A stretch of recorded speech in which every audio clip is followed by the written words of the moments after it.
Heyo everyone, how are you today? Let me know in the comments down below and welcome to another of these little special videos we're going to do for 2023 where we're going to talk about my most anticipated games, but I'll keep this one shorter than the other one because it's kind of a few and also I don't know all what to say about them that I haven't already said. So this is going to be kind of in a random order, but first up, one of my most anticipated games, especially because I'm going to get to play this with Renee, who's also a big fan, and Corin, who we've been kind of like getting into this Resident Evil franchise. Little old you might have heard of Resident Evil, right? But Renee and I, again, have only known each other for a few years. We share a lot, and one of the things that we shared on top of like BioShock, Kirby, Pokemon, whatever, just whatever, you know. One of the big ones was Resident Evil 4. We're both fans of Resident Evil, but 4 is probably our favorite. Both of ours mutually. We love us this edgy, cheesy Leon when he's just like, hey, it's that dog, or Salazar, you're small time, like all that stuff. Absolutely freaking adore 4. Have not played it in quite a long time. And we both did agree that one of the things we're going to do in 2023 is get a bunch of Resident Evil playthroughs on the channel. We had a great time playing RE8 and its DLC on the channel. And the franchise, although I admit I actually haven't played every single game. I played most of them, most of the mainline ones anyway. Never got around to playing 6, so that'll be fun to play. But 4 was one of my favorite games ever made type stuff too. Absolutely stellar game.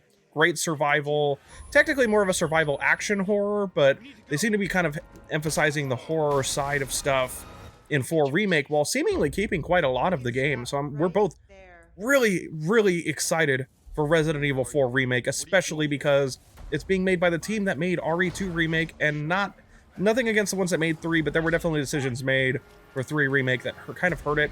It's definitely a solid game, but it could have been made a lot better, so it's great that, the team that made 2 Remake is making 4 Remake.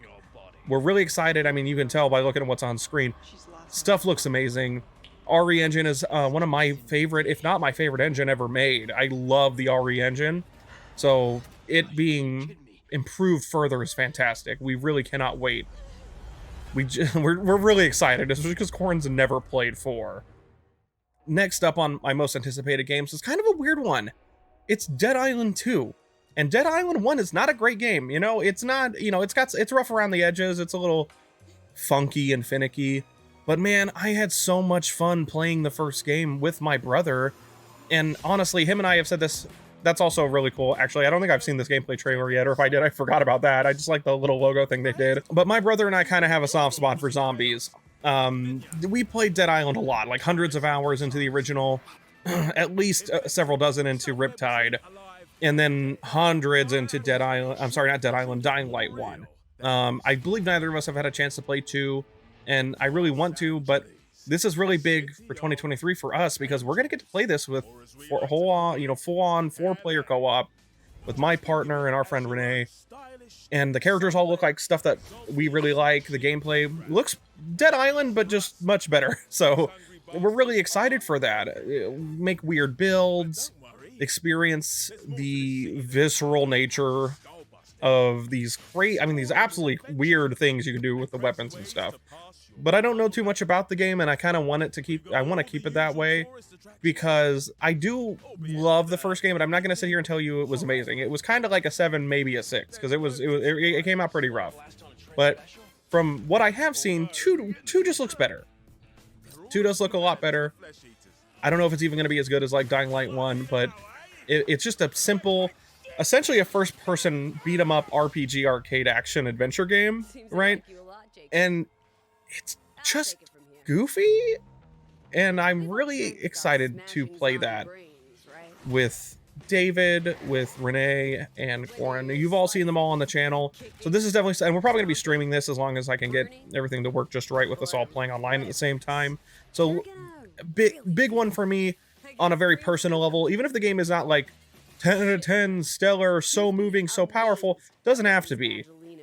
As you can see from the stuff we're seeing on screen, it's just a silly game, and I'm really, really excited for that.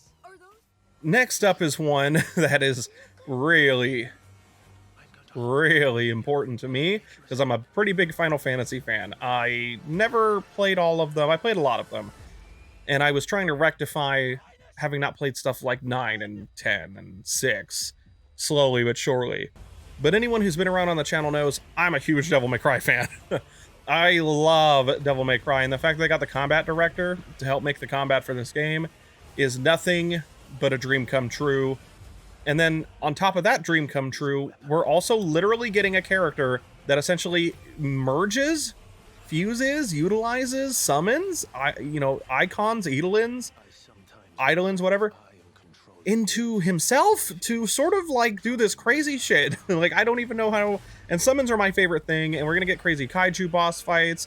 And on top of all that, we've got Yoshida-san, who is working as the producer of the game to help make sure things are polished and well, and he's working closely with the director. There's a lot of big Final Fantasy names and Kingdom Hearts, I believe, also names the working on the game to make sure that it's great. I mean, it looks fantastic at the very least. Like, the story is pretty much going to make her, that's it. It's up to the story, because I already know the music's amazing. We've heard some of it, and so can San, thank God. For the longest time, I was like, please, it sounds like music he would make, that he would compose. Tell me it was him. And lo and behold, it was. So Soken-san is making the music. Everything about the game is going to be great. It's literally just up to the story at this point. And I'm very interested in it because for a long time I thought Joshua was just this dude that Clive guarded, right? This kid. But no, it's his little brother. And I'm really interested in the direction of that. And that Ifrit is this dark icon that is like, take your revenge, use me, we'll work together. But like, why is he doing that? What's happening? Like, the story could end up being fantastic, and it is going to make or break the game, I think, for a lot of people, because obviously it's in a weird space with some people not exactly loving the fact that the game is so action heavy, is basically Devil May Cry Final Fantasy, because none of them have really been like that. Just more action, but none of them like that. But me, so insanely excited for Final Fantasy 16. So again, kind of a weirder one because it's a remake, and RE4 remake is a little different, I think, because it's such a reimagining while still keeping it the same.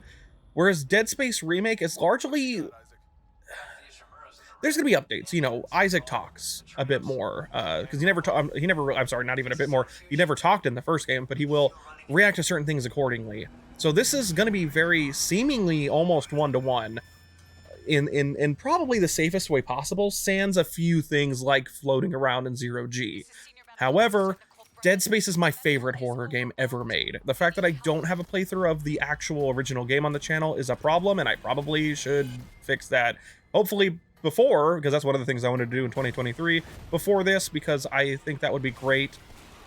It's been a while since I played 2, so I'm kind of torn between actually getting the playthrough up or not before this, and just going in this as blind as possible, because I played Dead Space 1 a lot for a horror game. I'm not a very big, I don't replay my spooky games as much, but I replayed Dead Space a few times. I think I played it every other Halloween up until the past couple of years, or maybe even every Halloween, I forget. So I really enjoyed the game. I don't think I ever 100%ed it on purpose, but I love Dead Space. It's everything I love. It's RE4 in space, pretty much, but more scary, absolutely visceral, terrifying game within a way crazy sequel with a fantastic story, and Isaac's voice working out really well. His lines and dialogue are great in 2. One of my favorite franchises, Dead Space 1 being my favorite horror game ever made, kind of tied with 2, really. I consider them like one big thing, even though they are very different. 2 is clearly a better game. There's something about the isolation in 1 that I really appreciated. So this is a huge game for me in 2023 that's not even that far off. I am so excited for Dead Space Remake and to share that with you guys. It's just so special to me that I have to include it on the list like RE4 Remake. And next up on the list, we actually have Star Wars Jedi Survivor, I believe is what this Fallen Order sequel is fully titled as. I, to this day, regret not finishing. I have the footage somewhere, but not fully uploading the playthrough because I lost my shit when Darth Vader showed up, man, and I really loved Fallen Order, and I loved Cal and BD1 a lot. I know some people thought Cal was kind of plain, but I thought that was kind of the somewhat of the point. He's this really secluded dude who's gone through some extreme trauma, and you're also, needing to be put in his shoes a little bit. So I thought his personality was actually great, and I really enjoyed the character, his motives, and just sort of how he was. And Fallen Order was a light Metroidvania with essentially Sekiro easy mode combat. I really enjoyed it, and I hope and it seems like they're building upon the stuff that was good in the first game and making it better. I'm not sure how much of the climbing around and all the mini platforming and the swinging and sliding we'll have this time around. They may, linearize it a bit, but hopefully they do it in a good way.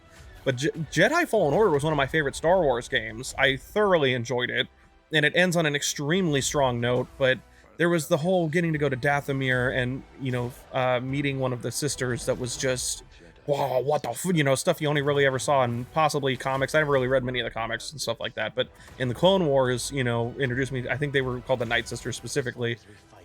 That stuff is so wild, dude. So I'm really excited. Loved Cal, loved BD. I'm bad with names, so I'm kind of forgetting the Night Sister's name. I hope she shows back up.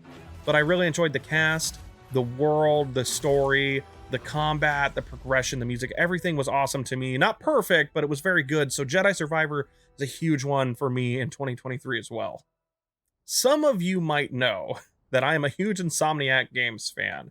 I love Ratchet and Clank, and they absolutely killed it with Spider-Man. What's funny is I was one of those people that absolutely thought that this was another Infamous game at first, because when it was shown, they didn't. I don't think they said Insomniac Games.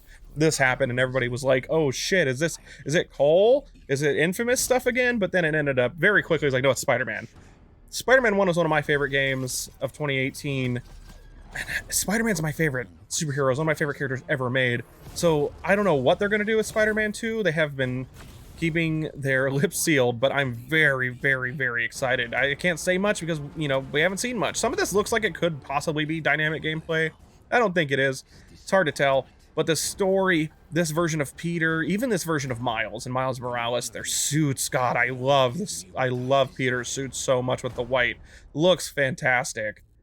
And Yuri Lowenthal, oh my God, weirdly perfect as Spider-Man. And then my boy Venom is going to be here. This part screwed me up because I just thought it was going to show off, Kraven coming out, and then it was Venom. And that makes sense, obviously, with Harry. But dude, so stoked. Cannot wait. Gonna eat this game up with a silver spoon. And believe it or not, it's another Insomniac Games game. As funny as redundant as that sounds. But my other favorite Marvel boy, my other favorite superhero from Marvel is actually Wolverine, which has kind of always been funny to me because it's kind of a similar situation. My two favorite video game characters are Sonic and then Samus. Very different people, right? And guess what? My favorite comic characters, right up there with Batman anyway, from the Marvel side is Spider-Man and Wolverine. And I just can't wait. They haven't really shown or said anything. I would really like it to be rated M. We'll see, but Wolverine is something I want to see more of in 2023. I doubt it'll come out, but I really want to see it. And then we have one that I have been waiting so long for. It hurts because it's been what will almost be 6 years now. But Metroid Prime 4. I have nothing to say. I am just praying, hoping that we will see something about it. Just something about it this year. I'm not expecting it to come out. So this one and Wolverine were kind of things that I'm just hoping to see in 2023. Those two are kind of honorable mentions.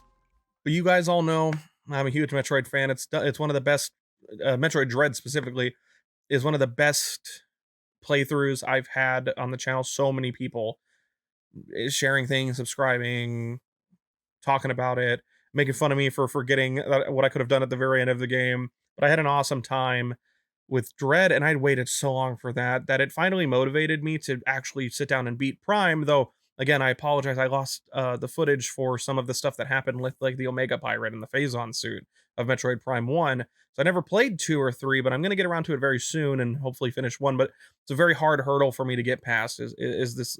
I lost footage and I can't bring you guys this first time thing. And to reiterate for anybody that might be seeing this for the first time, or to explain, I suppose, I love Metroid Prime 1, but I never beat it because it's so good. I kept getting like halfway through it and then I would just restart. And I finally felt motivated to do it after Dread, and I was about to beat it. actually. I never fought Meta Ridley or the Metroid Prime, but I did record like getting to the Omega Pirate, getting the Phazon suit, all this stuff, pretty much up until that last little bit that you're gonna do where you go fight Ridley or Meta Ridley, whatever he's called in that game in the Metroid Prime. So it's very close, but I lost that footage due to some stuff that happened, and it really devastated me. And I have a hard time going re-recording stuff because I want to bring you, if it's a first time, the first time reaction, but I need to move over that hurdle because it has happened before and it will keep happening if I don't. So I really thank like Simon especially for being understanding and the patience, but I will hopefully get to that soon and then actually be able to do Metroid Prime 2. 1 and 2 we did on Dolphin with HD texture packs, or 2 we will do anyway. But Metroid Prime 3 we may stream on an actual Nintendo Wii because it might be really funny. We'll have to see because I still have the Wii and the sensor bar and everything. So we'll figure out how we'll make 3 work because it's a little bit of a hassle to make all those motion controls work. It was a little rough with Sonic and the Secret Rings, and Metroid Prime 3 kind of has even more stuff. But that's another thing I want to do in 2023 is get some more Metroid stuff on here. I mean, I wear a Metroid hat. It's part of my like visual identity for the channel literally all the time. But if you guys want to see any of this stuff that is not gonna definitely not come out in 2023 like Wolverine, Metroid Prime 4, let me know down below. And if you're excited for anything that I said or anything else, because there's things that I did not mention on here because they're not my like whole, most anticipated, like Legend of Zelda Tears of the Kingdom. I'm very excited for that game because a lot of people that I like love Legend of Zelda. I enjoy it, but it's not one of my favorite things ever. So it's not something that I would have put on this list. But I am very excited for like Renee and Jordan are huge Legend of Zelda fans. So I'm very excited for them. Very excited for fans of the franchise and all of that. But I want some more freaking Metroid. I just then I see something about Prime 4 and I understand it got reset, but that was a while ago. I think it was I mean, granted, it was around when COVID was really bad. So it is what it is. I just hope maybe we could see something, just some gameplay, not even a release date, just maybe some gameplay later this year. And same with Wolverine. I just want to see what it looks like. I want to see some stuff. But they're both in great hands. And the rest of the stuff this year is great. And there's stuff that might still come out this year. Oh, speaking of, there was one other thing. So I don't know why I forgot, but there was one other thing. And I'm just going to have myself down here for this one. This is one of my favorite games, not ever made, but one of my personal favorites. Alan Wake, and I cannot wait to get a playthrough of that up on the channel for you guys because I finally got Corin to play it, and they fell in love, and we had an amazing time playing that together. I got to get Renee into it, and I think that's how we're gonna do the playthrough. But I made a joke that it was Alan Wake 2, and then it was. It has been a very long time. I cannot wait. They haven't seen anything, and I've got to get around to playing like Control, but Alan Wake is a special game to me. I absolutely love it. One of my favorite stories, one of my favorite games on a personal level. Because there's kind of a difference between my biased favorite games and my favorite games of all time. But I mean, I am beyond excited. I can't wait to see more. Remedy does great. I got to get around to playing Control because I heard it's amazing. But I absolutely probably might be my most anticipated game next to Final Fantasy 16. I think 16 and Alan Wake 2 are the things I'm the most excited for. I just cannot wait. I am so happy, like you can see right there, that this is a real thing and it's happening. And I'm really glad that they waited this long because they mostly just like I think he even mentions here that sorry it was worth the wait, but they wanted to come up with something and that they thought was worth doing. So I just cannot wait for that. It's definitely a huge one for me on a personal level, and even more so now that my partner, the love of my life, Oren, is also so into the game, the world, the franchise. Alan Wake is fantastic. If you haven't played it, I mean, don't get me wrong, it hasn't aged the greatest, but the story is awesome. I would definitely recommend buying the remaster. It's pretty much the definitive version of the game. Go check that out. And if you like it, play American Nightmare. That one I think you have to only get on PC or on an Xbox One. Xbox in general, I think, has it. Unfortunately, it's not out on everything else. But Alan Wake Remastered is the pinnacle of the game at this point. Go check it out if you like Stephen King style stuff, Twin Peaks, mystery, thriller. I mean, it's fantastic. Again, it's not aged the greatest in some ways, but the story and some of the mechanics, and like one of my favorite things was always just popping a flare when you're surrounded and the camera panning out. Like, it is a great game. I still love it to this day. Can't wait to do a playthrough of that for you guys. But like I said, let me know down below what games you are most excited for in 2023 and what you might want to see, like Metroid Prime 4. Love you all so much. Thanks again for over 600 subscribers. I hope you had a great holiday, whatever it is that you celebrate, Hanukkah, Christmas, etc., New Year's, or if you do none of that stuff. Just hope you've been having a great month and a great start to your new year. Love you all. Hope your dreams come true. And I will see you guys next time. Peace out, everyone.